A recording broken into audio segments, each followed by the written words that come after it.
Hello mga ka-brothers, kamusta po kayo?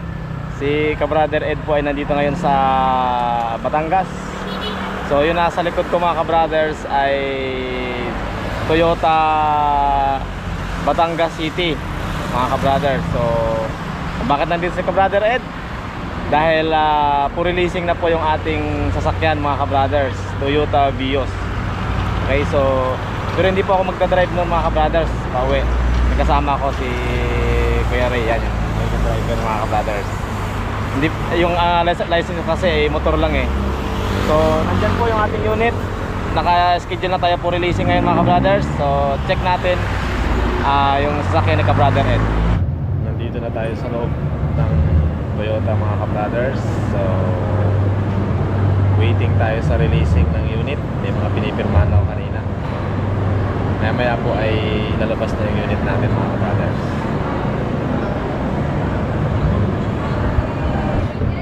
Dito tayo sa customer lounge habang nanonood ng TV. Nandito na tayo ngayon sa labas sa releasing ng unit.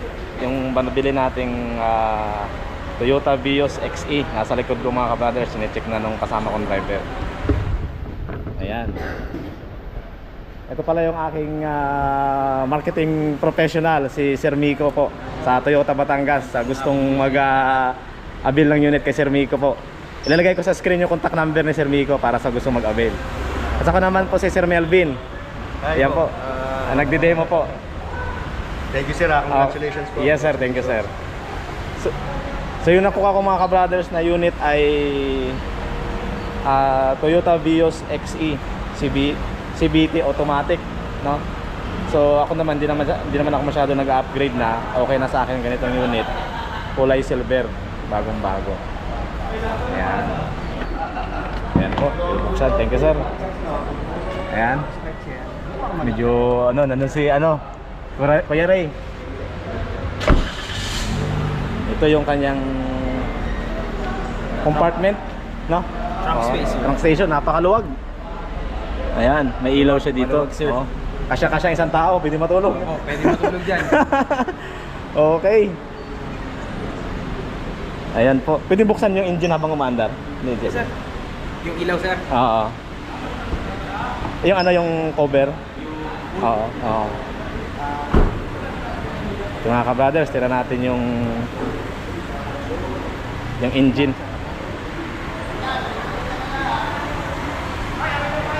Ayan po ang ating bagong sasakyan ni nanay at saka ni Mrs. at saka ni Baby Rai.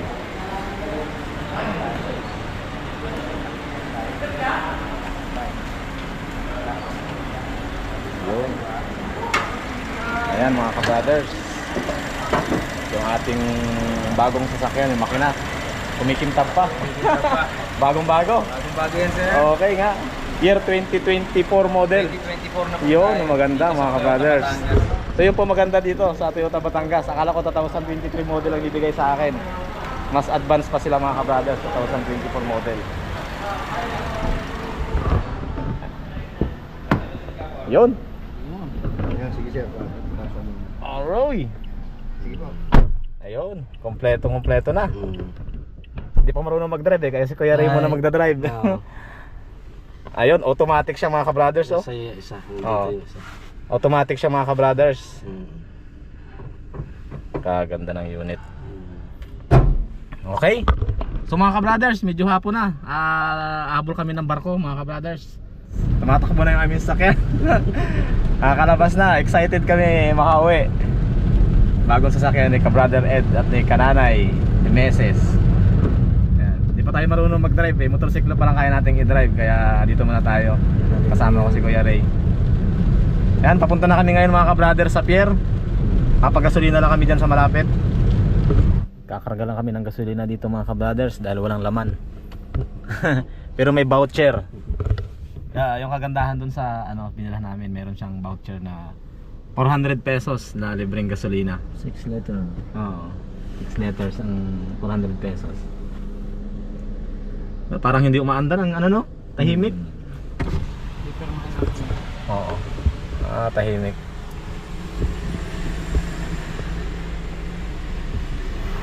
Tahimik na tahimik yung makina. Okay. Ay, sorry. Okay.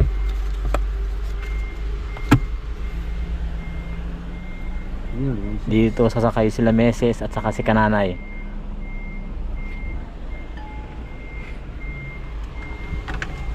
What time?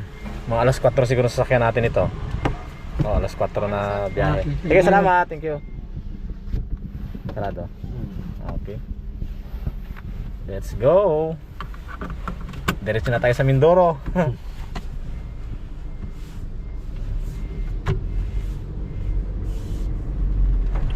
Ayun.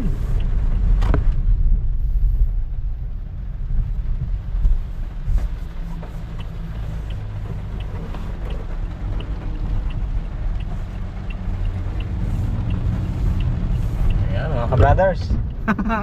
Chill ride na, diretso na. Ay, tuwang-tuwa eh. Talagang first time na magkaroon ng sakyan ni ka-brother Ed. Pag-ipunan ni Meses sa ni ka-brother Ed, mga ka-brothers. Ang lamig ng aircon. Smooth na smooth ka, ano no? Saka automatic siya mga ka-brothers. Kahit ano, madali siyang matutunan. Lalo pag sa traffic, ang advantage nito pag sa traffic, hindi masyadong pampagod yung paa.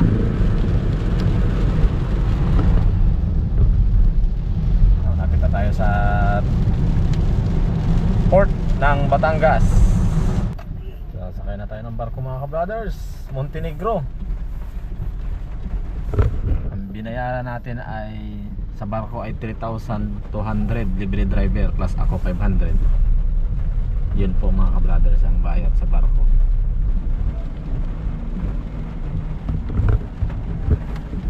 Yan. Yun, sa unahan mauuna tayo paglabas. Talaglag nito ng Mindoro. Medyo ulan pero kalmada ang dagat. Ayan po, medyo madilim yung ating sasalubungin. Malis tayo kanina sa Batangas ng 4:20. Dating natin siguro mga 6:30 sa Calapan City, Mindoro mga ka-brothers.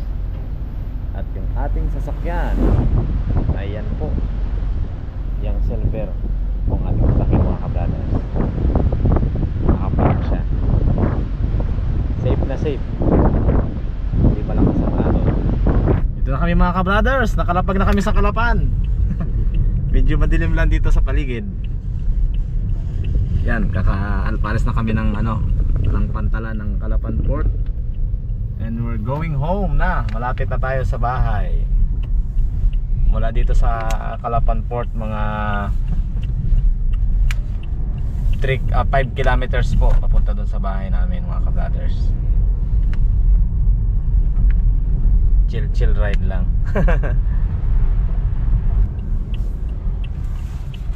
Ikot tayo sa kaliwa, papasok. Yo. Patas natin. Oh, maya. Oh. Ayun. Dito na tayo mga ka-brothers sa bahay. Safe ride, nakarating tayo ng maayos. Busan ko lang yung gate.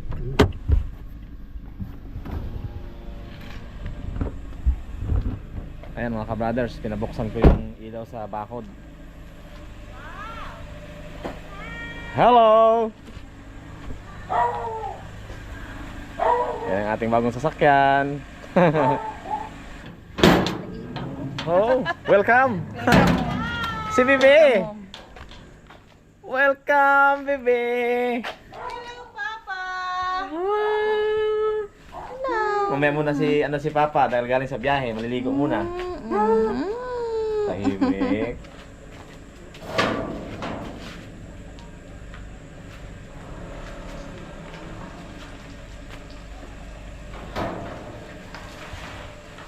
Dapat bulian mo. Wait ang una.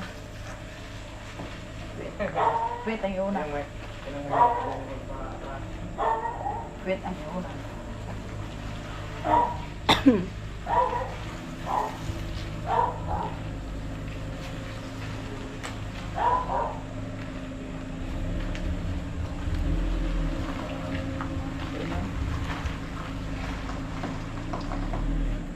Banti lang kuya. Kaya siguro, banti lang. Dito lang. Ayan, yan. Sige. Dito natin siya iparada sa gilid. Dito na lang siguro muna. Sa gilid. Para bihara.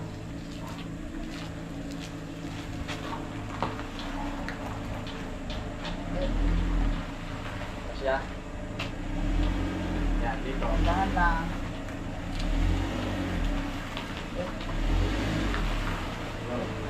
Oh, konti-konti. Ito matindi dito. Magaling dapat ang driver. Oo, kuha na sa mulan. Sige.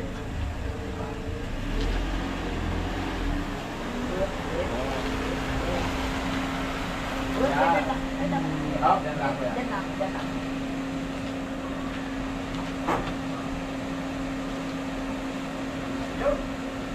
Perfectly parked.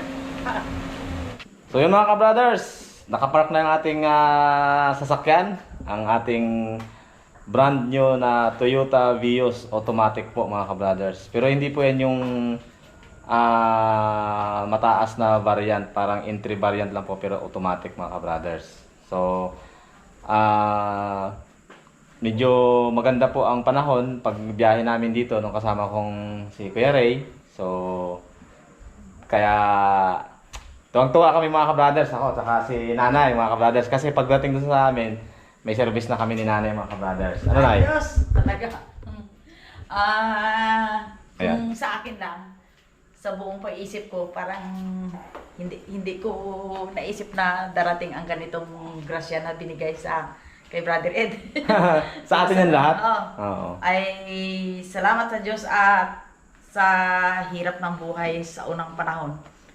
Ay ngayon po binigay ng blessing ni God na turo kay Brother Ed. Yo. Pati ako damay. At saka si Kameses, mahal, ano masabi mo?